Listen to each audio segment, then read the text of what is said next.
disappointing when it gets that close and you're chasing such a big total and to come out a little bit short. But I think that's the beauty of cricket. Like, you get the highs and lows of it, and it was an exciting game, entertain the fans. So look, we'll move on and review, but we've got to understand there's still a lot of cricket to be played in this World Cup.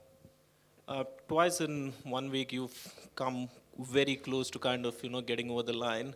Um, what would you put that down to for that one final step? How would you say what needs to happen? I don't think there's a certain step. I think the whole thing about 50 over cricket, it's over a long period of time, and you build those sort of partnerships and you build sort of that pressure with the ball over a period of time. So I think that there are probably moments in the game that you might look and be like, oh, we wish it went the other way. But I think that's the beauty of this game. Like, you can't really go back and flip a switch. Like, yeah, you can hopefully get execution better, or whether it's plans or something. But as long as our processes are there, then whatever will happen will happen. Last two from me. Can you talk to us about your innings specifically, and what were the discussions with the couple of the partnerships that you had? Yeah, I think being able to bat with guys who have so much experience helps a lot. I think obviously being able to bat with Daryl, having a little partnership with him, and the way he went about his business obviously took a little bit of attack to them, so it meant I could sort of feed him or sort of feed off him. And then once he got out, it was just the comms were just reacting to the ball and seeing what was in front of me. And lucky enough, it was a good wicket to bat on, so I could sort of just go out there and play my game.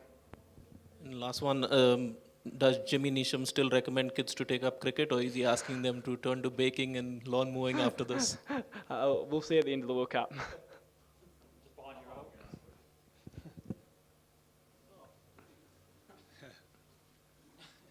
I just want to say you've made some some great runs across a lot of different teams and some of the best bowlers in the world. Just want to see what you thought of Australia's attack compared to some of the others you faced in this tournament. Well, obviously the Aussie are one of the best attacks in the world. They've sort of proved it over a long period of time. I guess Cummins, Stark, Hazelwood, Zampa, all those, Maxwell, all those boys have played a lot of cricket in terms of franchise and sort of ODI Test cricket. So, I mean, they're very good bowlers. I wouldn't sort of take anything away from them. They're obviously very good.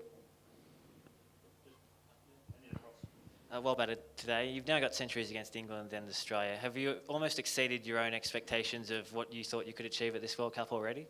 Yeah, I guess you probably look at it at the start and be obviously very grateful to be here and how things have worked out. But I think you keep on, I guess, the expectations, like whatever, like, yeah, you want to do well and stuff, and you take it as it comes. And obviously we're in a position to, as a team, to hopefully push on and keep winning games. And I guess individually it runs it for the team, so I'm happy to be able to contribute. Hi Rachin, congratulations. Okay.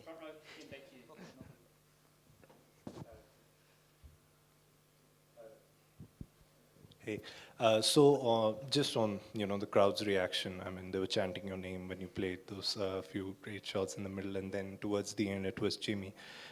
How good was it to get that sort of a reaction at a neutral venue? Yeah, I think this was probably one of the best crowds we've played in India, and having that sort of fanfare and how they responded to the game was pretty special. I think as a kid, you always dream of the crowd chanting your name, and it was cool to see them sort of do that on multiple occasions, even when Aussie were batting and when Nish sort of did his thing at the end. So I think that's always special. You sort of soak in those moments, and hopefully we never really take them for granted. Hi, congratulations, Rachin. First of all, being Indian roots, what was the pressure level for you in perform in India, especially?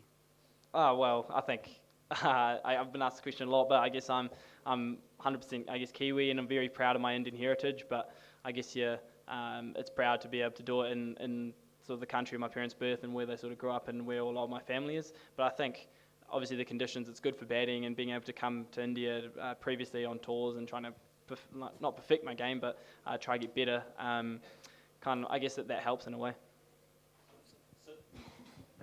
Rachin, how did the conditions change through the day? I mean, from the outside, it seemed it slowed down quite a bit after the new ball.